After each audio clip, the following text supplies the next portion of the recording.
कि अगर गोविंद बेटी का जन्म दे तो उसकी गोदी संतान से जरूर भर दे, क्योंकि इस बेटी का जीवन ऐसा है, जिन बहन बेटियों के गर्भ से किसी संतान का जन्म नहीं हुआ, प्रत्यक्ष के लिए प्रमाण की जरूरत नहीं है। यज्ञपति महाराज हजारों पतियों ने लात मार करके उन बहन बेटियों को घर से बेघर कर दिया। उन भोली कन्याओं का कोई दोष नहीं था, निर्दोष थी। उनकी चीतकार मां इस पृथ्वी में समा गई। ये भयंकर आंधी, ये तूफान क्यों आता है? उन कन्याओं की चीतकार पृथ्वी में समा गई। भैया सुनीति रोकर के बोली, भगवान मेरे साथ ताली बजा करके बोलेंगे। रोती हुई जा रही है, कह रही है प्रभु कि मती दिए दीनानाथ और जन्म बेटी को बहुत बुरो है। मती दिए दीनानाथ जन्म लाडो को बहुत बुरो है।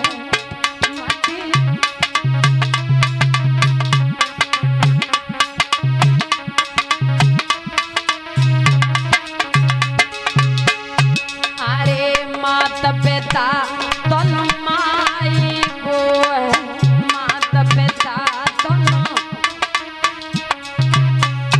सत्य बात है भैया। पापी के करुए बोल जन्म बेटी को बहुत बुरो है।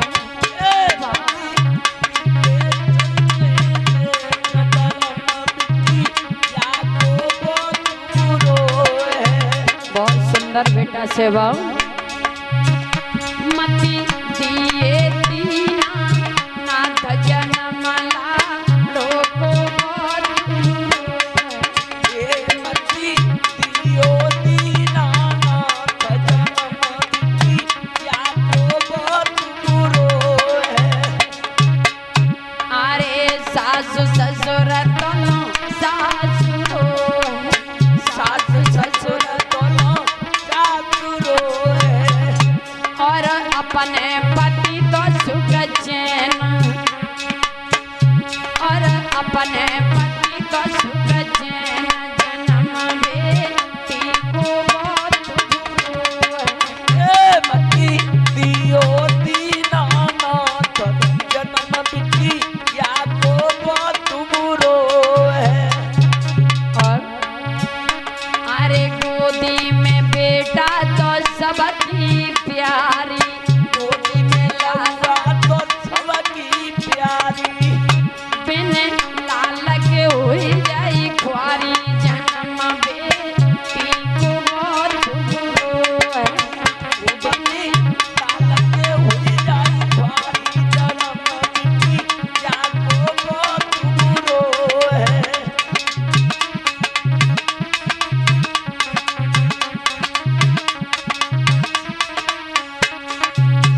आज दुखिया रोती विलकती आगे जा रही है, मगर मन में एक बात आई भैया, ये सच बात है मैया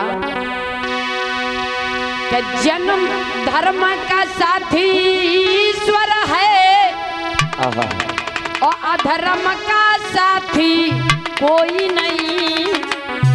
और जन्म के साथी माता पिता है, कर्म का साथी कोई नहीं।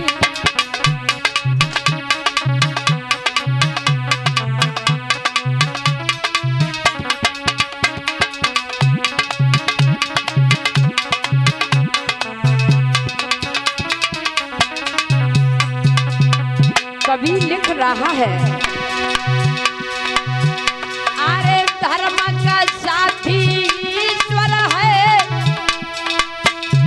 अधर्म का साथी कोई नहीं। और जन्म के साथी माता पिता है, कर्म का साथी कोई नहीं।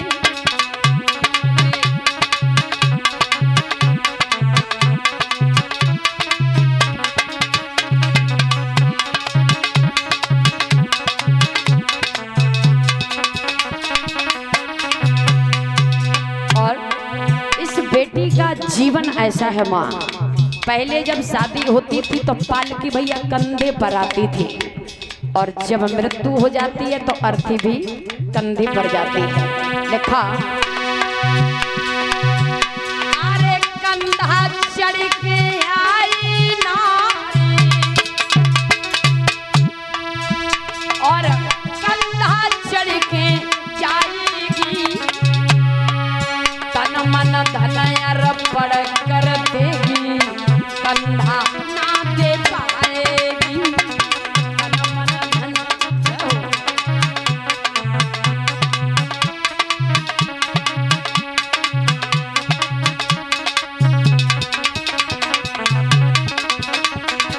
बड़ी मजबूरी है। कहा, आई कंधा चढ़ के आई ना, और कंधा चढ़ के जाएगी, तन मन धन अर्पण कर देगी, कंधा ना दे पाएगी।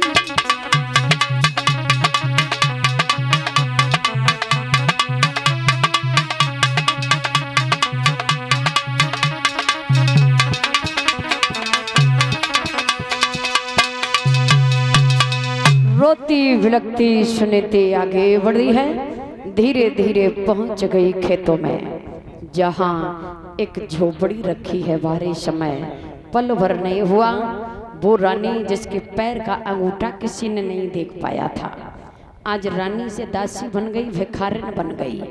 पहुंच गई उस झोपड़ी में। एक टूटा सा दरवाजा लगा है, एक चारपाई पड़ी, एक चाकी रखी है माताओं। धीरे धीरे अपना जीवन यापन कर रही है। भादों का महीना, अंधेरी रात, जब बारिश होती है, पशु पक्षी खेतों में दहाड़ मारते हैं, बिजली चमकती है, ओले पड़ते हैं, बारिश होती है, तो सुनीति का कलेजा डर की वजह से कांपता है। घर नहीं, द्वार नहीं, परिवार नहीं, मड़ैया नहीं।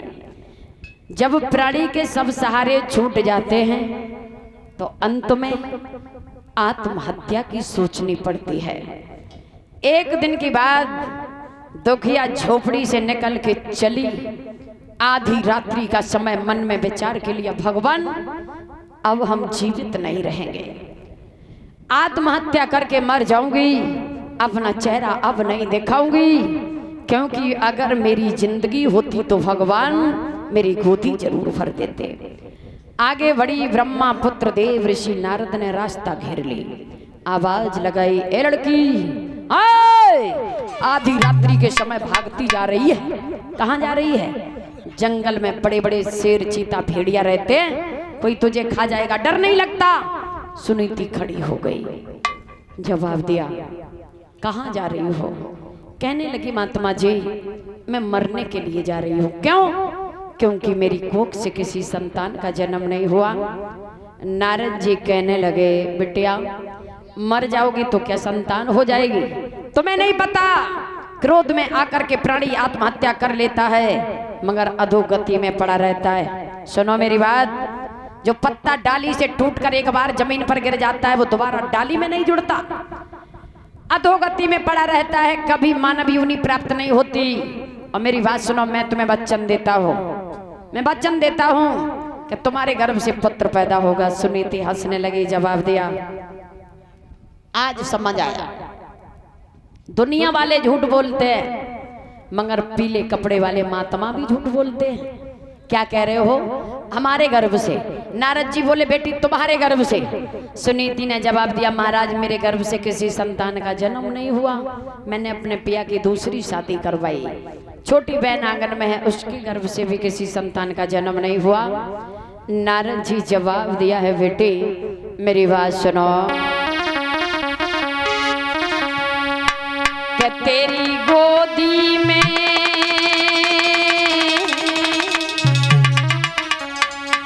कि तेरी गोदी में लाल का आई जाएगो, घर लौट जाइए।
सुनो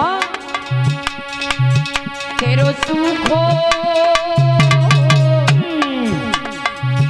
तेरो सुखो बागारी आई जाई हो घर लौट जाइए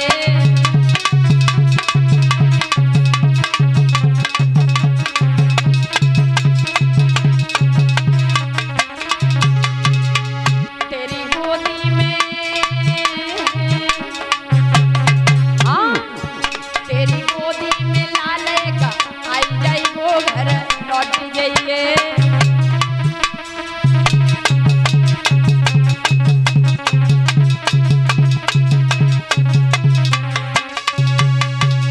महात्मा जी की बात को मानकर सुनीति खड़ी हो गई। जवाब दिया महात्मा जी भी आप सच कह रहे हैं क्या?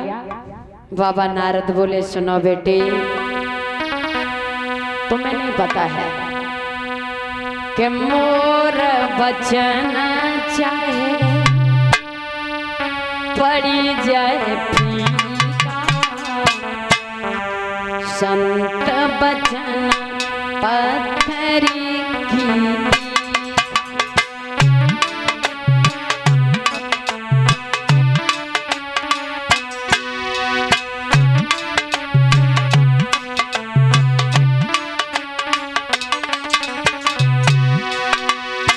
जवाब दिया बिटिया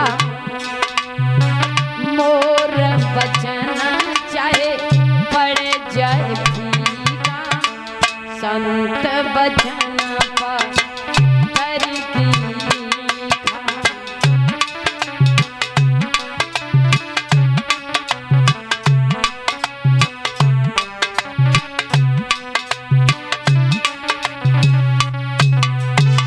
जवाब दिया मोर वचन चाहे पड़ जाए फेंका संत वचन पत्थर के लिखा। आज सुनीति ने महात्मा जी की बात को माना और मान करके मैया वहां से वापस चली आई और जब वापस आई है